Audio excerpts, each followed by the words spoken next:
Immanuel Quickley. If you guys don't know, I'm here visiting my folks in Maryland, and Immanuel Quickley actually went to high school 15 minutes away from me in Maryland. So I've actually been a huge Immanuel Quickley fan for a very long time due to the fact that I knew he was going to be a good basketball player since high school. He was like the best basketball player in the state of Maryland when he was here. He was ridiculous, okay?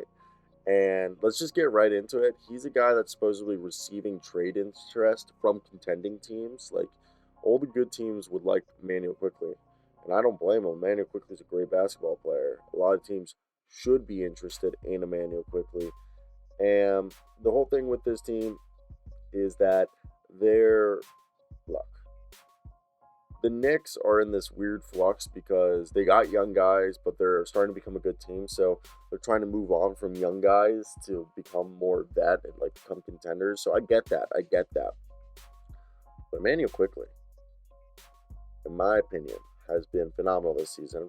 He's shooting 33% from three. Yeah, I know it's a career low out of his 3 seasons he's played, but he's shooting a career high 41.7% from the field, scoring a career high 12.2 points a night, career high 26.9 minutes a night, career high 4 rebounds, 3.3 assists, career high steal a night.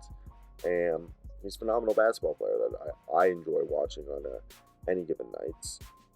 And currently, when you look at the current situation, or Mike Scotto of HoopsHype reporting that Immanuel Quickley is supposedly circulating in the rumor mill. And this is amongst the Milwaukee Bucks, who would love to have him as backup point guard. The Dallas Mavericks, another team that would love to have him as backup point guard.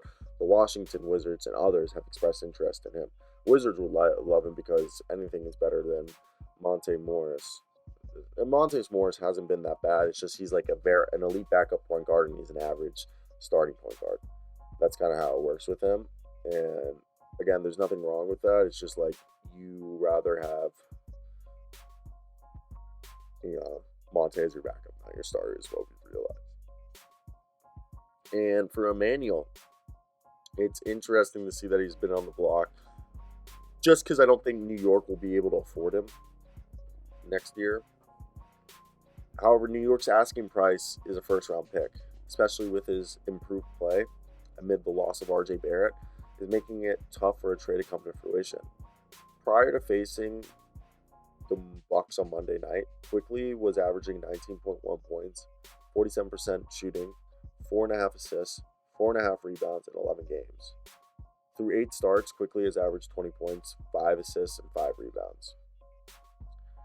Yeah, like I don't think you guys are going to be able to pry Emmanuel Quickley from us due to the fact that, or I'm not even a Knicks fan, but due to the fact that this is a guy that this Knicks organization is starting to become really big fans of. And I mean, why wouldn't you be? Like, the kid's an absolute dog, okay? And for me, when you look at this situation, it's more about the fact that this is a team that they've got good players. And I could see Emmanuel Quickley being traded in the offseason, again, if they continue to do this, usher in the older generation.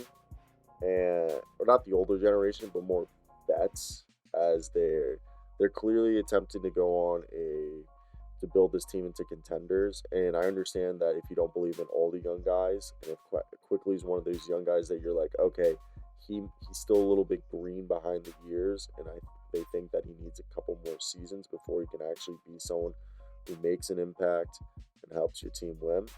I get that. I completely do, okay? Now, but what I do say right here is I don't know what the correct answer right here is, okay? In terms of, do you trade him right now, or do you just move on, you know?